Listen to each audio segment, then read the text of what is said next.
রতন ভাই, এটা কি দিতেছেন ভাই? চরস চরস খেজুরের, খেজুর রসের।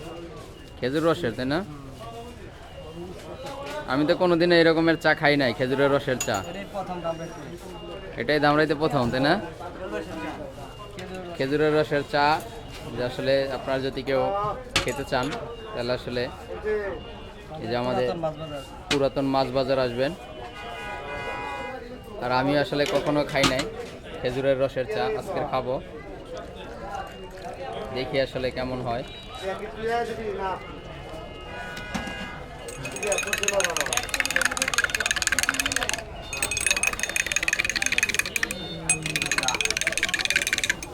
খেজুরের রসের চা কেমন অভিজ্ঞতা? টেস্টি অন্যরকম। আমি প্রথম খেজুরের রসের এই চাটা খেলাম, চাটা আমার কাছে খুব ভালো লাগছে। আর সব থেকে বড় কথা যে এটার ভিতরে আসলে খেজুরের যে রস তৈরি করার যে একটা ফ্লেভার আমি ওইটা পেয়েছি, এই জন্য আমার আরও ভালো লাগছে। কারণ